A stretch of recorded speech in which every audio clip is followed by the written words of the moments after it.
नमस्कार, आपके साथ मैं हूं अंकित काला और आप देख रहे हैं MH1 प्राइम न्यूज का खास कार्यक्रम आज की चर्चा। और आज की चर्चा में हम बात करेंगे सवालों के घेरे में उत्तराखंड विधानसभा अध्यक्ष। जी हां, उत्तराखंड में लगातार नियुक्तियों पर रार लगातार जारी है। इन सब के बीच में उत्तराखंड विधानसभा अध्यक्ष की ओर से नियुक्त किए गए अपने निजी स्टाफ पर कई तरह के सवाल खड़े किए जा रहे हैं। दरअसल ये जो स्टाफ रखा गया है, ये स्टाफ उत्तराखंड के बाहरी राज्यों के रखे हुए लोग इसमें रखे गए हैं और विपक्ष की तरफ से लगातार ये सवाल उठाए जा रहे हैं। इन सब के बीच में उत्तराखंड विधानसभा अध्यक्ष की तरफ से भी एक बयान निकल करके सामने आया है। उन्होंने इन सब खबरों को भ्रामक बताया है, लेकिन सवाल अपने पीछे कई सारे इस पूरे मुद्दे पे कई सारे सवाल उठ रहे हैं और उन पर चर्चा करना बेहद जरूरी है। और आज हमारी इस चर्चा में हमारे साथ हमारे MH1 प्राइम न्यूज के स्टेट हेड योगेश राणा जी और नवीन शुक्ला जी हमारे साथ मौजूद है। आप दोनों का बहुत बहुत स्वागत है। Thank you so much. आज का ये जो बड़ा महत्वपूर्ण मुद्दा है सर, जिसमें विधानसभा अध्यक्ष की तरफ से जो अपने पर्सनल स्टाफ रखे गए हैं उस पर बड़ा विवाद चल रहा है। विपक्ष की तरफ से सवाल उठाए जा रहे हैं। सवाल यह है कि पर्सनल स्टाफ की सबसे पहले जरूरत क्यों है, जब आपको इतना भारी भरकम आपको स्टाफ मिल रहा है, विधानसभा सचिव आपको मिल रहे हैं, सब कुछ मिल रहे हैं, तो फिर पर्सनल स्टाफ क्या है? दरअसल इसमें दो तीन विषय पे बात करनी बहुत ज़रूरी है। सबसे पहले तो इसी पे बात करें कि ये भ्रामक विधानसभा अध्यक्ष की तरफ से आया कि ये भ्रामक प्रचार किया जा रहा है। मैं इस शब्द पे एज ए पत्रकार एक ऐतराज़ जताता हूँ कि भ्रामक क्या होता है। ये एक सवाल खड़े हुए हैं और जब सवाल खड़े हुए तो उनका जवाब आना चाहिए। पहली बात तो नियुक्ति तो हुई है, सरकारी वेतन उनको मिल ही रहा है, तो ये और इसमें नियुक्ति में ये भी एक सच है कि वे जो लोग रखे गए हैं वो प्रदेश उत्तराखंड के बाहर के हैं। और ये भी एक सच है कि वो तदर्थ नियुक्तियां करने का काम किया गया है, वो विधानसभा अध्यक्ष को राइट है, ये ठीक है। लेकिन इस पे जो सबसे बड़ा सवाल है ये है कि उनका कहना है ये मेरा पर्सनल स्टाफ है। मैं इस पे सवाल करता हूँ कि विधानसभा अध्यक्ष को या मंत्रियों को पर्सनल स्टाफ की जरूरत क्या है, और वो कैसा पर्सनल स्टाफ है जिसका वेतन सरकार से जाता है। भाई पर्सनल आपके कौन से काम है? हर काम के लिए आपके पास आपको गाड़ी सरकारी मिलती है, आपको ड्राइवर सरकारी मिलती है, बंगला सरकारी मिलता है, दफ्तर आपके पास सरकारी है, सारे कर्मचारी है। दफ्तर में भी हर काम के लिए अलग अलग विभाग से लोग स्टाफ है। आपको अगर कोई संवैधानिक एडवाइस की जरूरत है उसके लिए स्टाफ है, सचिव है आपके पास, विधानसभा सचिव है। आपको कानूनी किसी राय की जरूरत है उसके लिए आपके पास समस्त स्टाफ है। सरकार है आपके साथ, तो पूरी सरकार है। दूसरा मैं ये कहता हूं कि सबसे बड़ा सवाल ये है कि एक तो यही बहुत बड़ा सवाल है कि पर्सनल स्टाफ की जो बड़े पदों पर बैठे हुए लोग हैं, मंत्री है, विधानसभा अध्यक्ष है या कोई और भी है, उनको जरूरत क्या है? क्या केवल इसीलिए कि अपने कुछ आसपास के लोगों को एडजस्ट कर दे, अपने आसपास के कुछ लोगों को एडजस्ट करके उनको सरकारी वेतन मिलने लगे? इसके अलावा और क्या जरूरत है? और अगर मान लीजिए, फिर इसमें दूसरा सवाल एक आता है, ये बहुत महत्वपूर्ण विषय है और इसको केवल इतना कह देना कि ये भ्रामक विषय है, ये मुझे लगता है एक अधूरी बात है। ये चर्चा का विषय, इस पर बात होनी चाहिए। जब उत्तराखंड के जो टैक्स पेयर्स हैं उनके पैसों से आप वेतन दे रहे हैं, आप अपने घर से नहीं दे रहे, मतलब विधानसभा अध्यक्ष की हम बात करें तो सवाल तो उठेंगे। बिल्कुल। दूसरा आप एक चीज बताइए, अगर कोई भी आदमी किसी पद पर रखा जाता है, वो भले ही 6 महीने के लिए हो या फिर 5 साल के लिए हो, या उनका कहना है कि तब तक मेरा कार्यकाल रहेगा तब तक ही वो रहेंगे, सारी बातें सही, लेकिन उनको वेतन एक सरकारी व्यवस्था से जा रहा है, यानी कि वो सरकारी कर्मचारी है। और जब सरकारी कर्मचारी है तो इसमें एक बहुत बड़ा सवाल खड़ा होता है।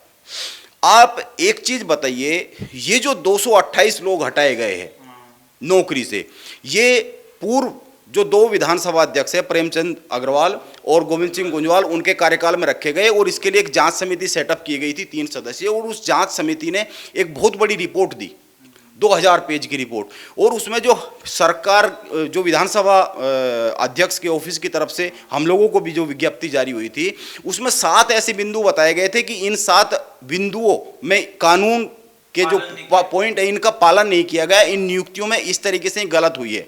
मैं उन 7 बिंदु की बात करता हूं, जैसे सरकारी विज्ञप्ति निकालना, जैसे चयन आयोग का एम्प्लॉयमेंट जो दफ्तर है उससे लिया गया कि नहीं लिया गया, जैसे 2003 में सरकार का आदेश है कि तदर्थ नियुक्तियां और संविदा की नियुक्तियां तमाम तरह की नियुक्तियों पर रोक है। वो 7 बिंदु है, 7 बिंदु आप कहीं भी देख सकते हैं। वो मैं ये पूछता हूं कि ये जो 7 बिंदु है, क्या इन 7 बिंदुओं का पालन स्टाफ रखने में। निजी स्टाफ रखने में, क्योंकि उनको वेतन सरकार से जा रहा, सरकारी वेतन जा रहा है, उसका वो जनता के पैसा है, टैक्स पेयर का पैसा है, उनसे जा रहा है। तो उन बिंदुओं का क्या इसमें पालन हुआ है, पहली बात। दूसरी एक सबसे महत्वपूर्ण बात कि ये जो स्टाफ है, जो ये है कि ये बहुत 30 साल का 40 साल का इनको अनुभव है और बेहद क्वालिफाइड, और इस तरह अगर आप एक प्रयोगात्मक परीक्षा के जरिए अगर आप एक व्यवस्था से रखते, तो क्या उस समय पे उस व्यवस्था से काबिल लोग नहीं आते क्या? आपने तो उत्तराखंड वालों का मॉरल भी डाउन कर दिया। ये भी एक सवाल है, ये इसमें एक सवाल उठ रहा है कि उत्तराखंड के लोगों को तरजीह नहीं दी गई है, ये भी एक सवाल है। इस पे मैं एक बात कहना चाहूँगा कि अभी भू कानून को लेकर जो समिति गठित थी, उसने जो रिपोर्ट दी है, उसने अपनी रिपोर्ट में साफ साफ लिखा है कि प्रदेश में कोई भी फैक्ट्री लगाता है, कोई भी निवेश के लिए आता है, यहाँ कोई भी कारोबार करता है, कोई भी उद्योग लगाता है या कुछ भी करता है, उसको 70% काम उत्तराखंड के युवाओं को देना चाहिए। और जब आप अपने स्टाफ रख रहे हैं, नियुक्ति कर रहे हैं, तो उसमें आप कुछ नहीं देख रहे। और जब आप अपना स्टाफ रख रहे हैं तो तब आप नहीं देख रहे, ये भी एक विषय है। लेकिन इससे भी बड़ा एक विषय ये है, जो 2 सबसे बड़े मुद्दे बनते हैं। एक ये कि क्या निजी स्टाफ की मंत्रियों को, विधायकों को जरूरत है, और उन विधायकों को जो हर कार्यकाल का अपना एक पेंशन लेते हैं, ये भी एक बहुत बड़ा सवाल है। तो दूसरा सवाल ये है कि जब जो भी आदमी रखा जाता है, वो अगर उसका सरकार से वेतन जा रहा है, टैक्स पेयर का पैसा जा रहा है, तो वो एक प्रक्रिया के तहत आया कि नहीं आया। तो देखिए, इसमें 2-3 बातें निकल करके आ रही है। पहला तो जो प्रक्रिया है उसका पालन हुआ है या नहीं हुआ है, ये एक जांच का विषय है। दूसरा, जो एक समिति गठित की गई थी विधानसभा में बैकडोर से भर्ती के लिए, उसने जो 7 बिंदु दिए थे, इन्हीं 7 बिंदु के आधार पर उत्तराखंड विधानसभा से करीबन 250 लोगों की छुट्टी हुई है। तो क्या मौजूदा विधानसभा अध्यक्ष रितु खंडूरी ने इन 7 नियमों का पालन करा है? बेशक नहीं किया है, और तभी ये सवाल उठ रहे हैं। लेकिन विधानसभा अध्यक्ष की तरफ से इस पूरे मामले में बयान निकल करके सामने आया है। क्या उन्होंने कहा है, इस पर बातचीत के लिए हमारे साथ नवीन शुक्ला जी हैं। शुक्ला जी, क्या विधानसभा अध्यक्ष की तरफ से इस पूरे मामले को लेकर के प्रतिक्रिया आई है? जी, निश्चित तौर पर जिस तरीके से अंकित जी लगातार ये चर्चाएं हो रही थी कि जो भर्तियां थी उन्हें निरस्त किया गया था। अब जो मामला, ये ताज़ा मामला आ गया था कि दिल्ली के लोगों को जिस तरीके से बाहरी राज्यों के लोगों को यहाँ पर नौकरी दी गई, विधानसभा अध्यक्ष ने दी है। तो कहीं ना कहीं विधानसभा अध्यक्ष ने भी अपना पक्ष रखा है। उन्होंने ये कहा है कि यह मेरा निजी स्टाफ है। इसके साथ ही उन्होंने ये भी कहा है कि मेरे द्वारा जो लोग रखे गए हैं, जो तमाम सारे लोग हैं, वो काबिल लोग हैं जिनको रखा गया है, और जब मेरा कार्यकाल ख़त्म होगा तो वह मेरे साथ वह भी हट जाएंगे। तो कहीं ना कहीं विधानसभा अध्यक्ष ने अपना पक्ष रखा है। लेकिन ज़रूर है कि सवाल ज़रूर पब्लिक भी उठा रही है इस चीज़ को लेकर, क्या उत्तराखंड में ऐसे लोग नहीं थे कि वेल एजुकेटेड लोग नहीं थे कि आपको बाहरी लोगों को यहाँ पर लाकर अपना निजी स्टाफ बनाना पड़ा? बल्कि सरकार साफ तौर पर यह कह रही है कि 70% जो नौकरियाँ हैं, चाहे आप संविदा से लेकर बात करें या फिर अन्य सोर्सों से बात करें, चाहे आउटसोर्स से बात करें, 70% जो नियुक्तियां हैं वह उत्तराखंड के लोगों को देनी चाहिए। तो कहीं ना कहीं सवाल जरूर उठ रहा है और पब्लिक भी उठा रही है। तो सवाल यह है कि क्या उत्तराखंड में जो 1 या 1.25 करोड़ की जो जनसंख्या है, उसमें एक भी ऐसा काबिल व्यक्ति नहीं है जो उत्तराखंड विधानसभा अध्यक्ष रितु खंडूरी के निजी स्टाफ में शामिल हो सके? क्या उन्हें ऐसी जरूरत पड़ेगी कि बिहार से, दिल्ली से, नोएडा से उन्हें निजी स्टाफ लाना पड़ रहा है? तो ये कई ऐसे महत्वपूर्ण सवाल है, इससे बच नहीं सकते हैं और इसी पर हम चर्चा करते रहेंगे। कई सारे मुद्दे सर विपक्ष की तरफ से इसमें उठाए जा रहे हैं। क्या आपको लगता है इस पूरे मामले में राजनीति हो रही है या वास्तव में ये सवाल उठाए जाना जरूरी है? देखिए, विपक्ष का काम है सवालों को उठाना, मीडिया का काम है सवालों को उठाना। जब तक सवालों पे चर्चा नहीं होगी तो एक निष्कर्ष नहीं निकलेगा, पहली बात। दूसरी एक और बात है, जो विधानसभा अध्यक्ष की तरफ से स्टेटमेंट जारी हुआ है, उन्होंने कहा है कि ये मैंने कोई नया काम नहीं किया, ये मेरे पहले के जो पूर्व विधानसभा अध्यक्ष है वो भी रखते रहे हैं, ये परंपरा चली आ रही है, उसी परंपरा को मैंने फॉलो किया है, आगे बढ़ाया। मैं इस पर सवाल करता हूँ कि जो गोविंद सिंह कुंजवाल ने किया, जो प्रेमचंद रघवाल ने किया, जो उसके पहले के लोग अध्यक्षों ने किया, वो भी तो परंपरा चली आ रही है। उसमें जो मामला है, अगर आप किसी प्रभावशाली व्यक्ति के कहने पे किसी को रख रहे हैं तो वो गलत है। लेकिन विधानसभा अध्यक्ष विधानसभा में नियुक्तियां कर सकता है, ये तो पहले से चला आ रहा है। और उस समय बात भी हुई थी कि संविधान का अनुच्छेद 187 उसको अधिकार देता है, समानता का नहीं, विधानसभा अध्यक्ष को विशेषाधिकार देता है। तो ये जो है ना, आप सवालों से बच नहीं सकते, सवाल तो होंगे, उनका एक सारगर्भित उत्तर आना बहुत जरूरी है। और रही इसकी बात कि विपक्ष इस पर राजनीति कर रहा है या नहीं कर रहा है, विपक्ष का काम है राजनीति करना, वो तो करेगा, वो तो सवाल उठाएगा ही उठाएगा। हालांकि विपक्ष भी कई बार कुछ सवालों को उठाता हुआ और कुछ सवालों को छोड़ता हुआ दिखता है। विपक्ष भी अपने आप में यहाँ पर बहुत एक रिसर्च का विषय है कि कुछ खुद कांग्रेस कितने खेमों में बटी हुई है, लेकिन वो अलग विषय है। सवाल ये है कि एक सवाल उठा है और उस सवाल पे बात है, उस सवाल पे बात है। और देखिए दूसरी बात ये भी है कि इतना हमारे उत्तराखंड राज्य की हम बात करते हैं जहाँ से हम दो सीडीएस हम दे रहे हैं, और इतना बड़ी जनसंख्या हमारे पास है, इतने काबिल लोग हमारे पास है ना, और उसके बाद हम निजी स्टाफ के लिए हमें दिल्ली, बिहार, नोएडा जाना पड़ रहा है। तो क्या जो विधानसभा अध्यक्ष ने कहा है कि मुझे एक ऐसे कर्मचारी की जरूरत है जो जिसके पास 40 साल से ज़्यादा का अनुभव है, तो आपको लगता है योगेश जी कि क्या 1 करोड़ से ज़्यादा की जनसंख्या वाले प्रदेश में इतना अनुभव किसी के पास नहीं है? नहीं, बिल्कुल होगा। उत्तराखंड तो देश चलाता है। हाँ, सही बात है। जो राष्ट्रीय सुरक्षा सलाहकार सबसे बड़ी पोस्ट एक सरकार, सबसे बड़ी पोस्ट में से एक पोस्ट है भारत सरकार की, उन पे यहीं से लोग बैठते हैं। तो ये सवाल नहीं है। सवाल मैं फिर दोहराता हूँ, आज की मौजूदा स्थिति में एक सवाल बहुत बड़ा बन गया है और इस सवाल पे मंथन करना बहुत ज़रूरी है कि ये जो मंत्री है, विधायक है, ये जो विधानसभा अध्यक्ष, संवैधानिक पोस्ट है, तमाम जो बड़े पद है, इनको बहुत सारे संसाधनों की क्या ज़रूरत है, क्या पर्सनल स्टाफ की, कहीं कहीं गाड़ियों की, कहीं कहीं घर की, कहीं कहीं व्यवस्थाओं की इनकी जरूरत है। केवल अध्यक्ष की नहीं, मैं समस्त की बात कर रहा हूँ। मैं तो बल्कि जो मैं विभागों के सचिव है, कहीं कहीं विभागों के सचिव है, तो कहीं कहीं विभागों का स्टाफ भी ले रहे हैं, पेंशन भी ले रहे हैं, उसके बाद फिर स्टाफ भी रख रहे हैं, ये भी है। और आप देखिए कि एक सचिव के पास कहीं कहीं विभागों का प्रभार रहता है, कहीं कहीं विभागों का स्टाफ उनके साथ लग जाता है, कहीं कहीं विभागों की गाड़ियां उनके साथ लग जाती है।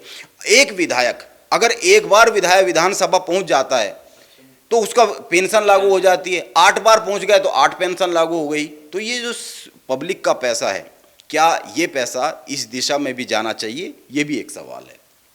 तो पब्लिक का पैसा सकारात्मक जगह में खर्च हो, ये भी एक सवाल है। और क्या मंत्रियों को, विधानसभा अध्यक्ष को, तमाम जो जनप्रतिनिधि है, उन्हें पर्सनल स्टाफ की जरूरत है या नहीं, ये इस पर भी मंथन किया जाना जरूरी है। एक अंतिम प्रश्न है शुक्ला जी से, क्योंकि लगातार ये सवाल उठाए जा रहे हैं कि बाहरी राज्य के लोगों को इसमें नियुक्तियों में जगह दी गई है, तो क्या उत्तराखंड राज्य के जो बेरोजगार युवा हैं उनको जगह दी जानी चाहिए या नहीं दी जानी चाहिए, इस पर बताइए। जी, निश्चित तौर पर जिस तरीके से सरकार ने साफ तौर पर ये कहा है कि 70% का जो आरक्षण है, चाहे कंपनियों की बात की जाए या फिर अन्य जगहों की बात की जाए, सरकार साफ तौर पर कहती है। और जो युवा हैं, युवाओं का भी यह रहता है कि वह, क्योंकि एक बड़ी समस्या जरूर आती है कि हम पलायन की बात करते हैं, सरकार पलायन की बात करती है। आखिर अगर रोजगार हम यहाँ पे उपलब्ध करा रहे हैं, अगर उत्तराखंड में रोजगार का संसाधन उपलब्ध हो रहा है, डेवलपमेंट हो रहा है, तो कोई पलायन नहीं करेगा। बातें जरूर की जाती हैं कि पलायन हो रहा है, लेकिन उसकी मेन वजह क्या है? अगर बाहरी व्यक्तियों को आप दे रहे हैं तो रोजगार है। अगर वही मैं उसी बात पे, मैं सर की बात पे आ रहा हूँ कि अगर विधानसभा में क्या ऐसी ज़रूरत पड़ी, मान लीजिए ज़रूरत भी पड़ रही है, तो आप उत्तराखंड के लोकलाइट लोगों को आप उसमें एम्प्लॉयमेंट दो। अगर वहाँ नहीं, आप वहाँ दोगे तो ऑब्वियसली बात है कि पलायन जरूर रुकेगा।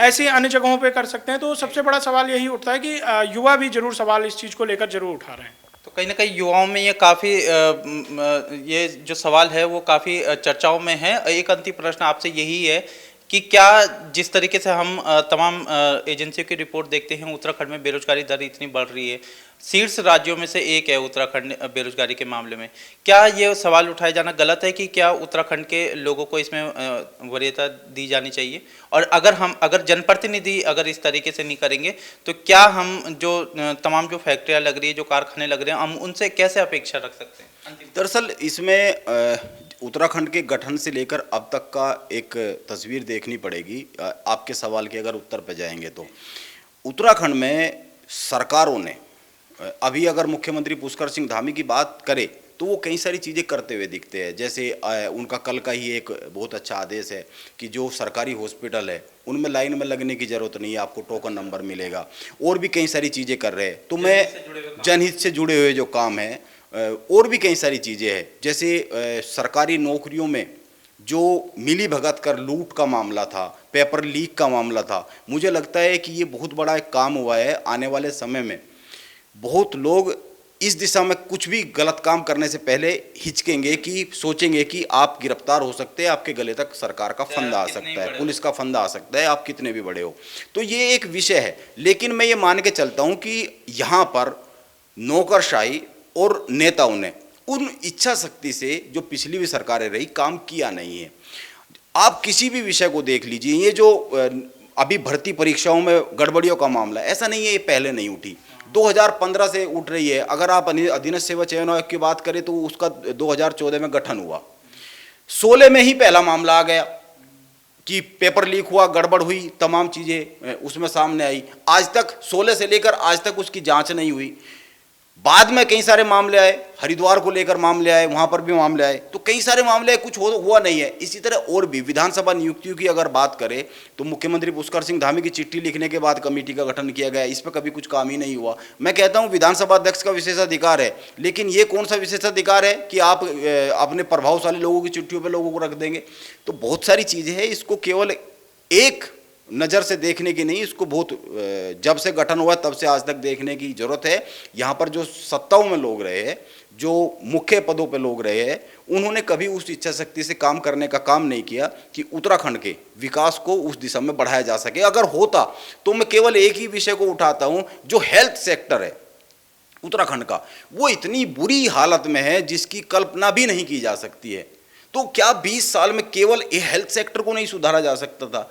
सुधारा जा सकता था। तो जाहिर सी बात, किसी को भी ले लो, बहुत अभी भी यहाँ पर हजारों की तादाद में गांव है जहाँ सड़क नहीं पहुँच पाई है, गर्भवती महिलाओं को लाने की कोई व्यवस्था नहीं है, बीमार तक एम्बुलेंस पहुँचने की व्यवस्था नहीं है। तो अगर आप किसी एक भी बात को देखेंगे, मैं कहता हूँ केवल हेल्थ सेक्टर को देख लीजिए, शिक्षा को देख लीजिए, यहाँ आपको हर गांव में हर जगह पे आपको ऐसे स्कूल मिल जाएंगे। अभी खबर आती है कि एक बच्चे को 4 टीचर पढ़ा रहे हैं, और खबर आती है कि एक भी नहीं है एक जगह पे। एक जगह स्कूल में दीवार गिर जा रही, कहीं कुछ हो जा रही। तो इससे पता लगता है कि हमारे जो जनप्रतिनिधि है, हमने जो सरकारें चुनी है पिछले 22 साल में, उन्होंने उस सरकारों ने उस तरीके से विजन के साथ, इच्छा शक्ति के साथ काम नहीं किया है, चाहे किसी की भी सरकार रही हो। बहुत बहुत शुक्रिया आप दोनों का इस महत्वपूर्ण चर्चा में शामिल होने के लिए।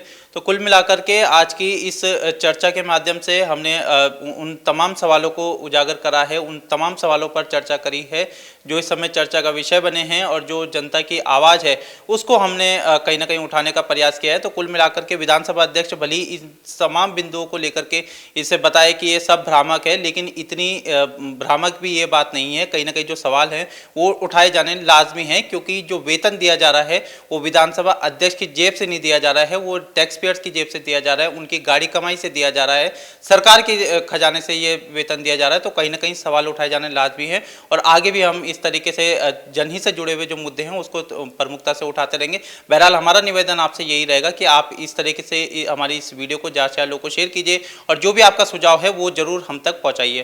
बहरहाल मुझे दीजिए इजाज़त, नमस्कार।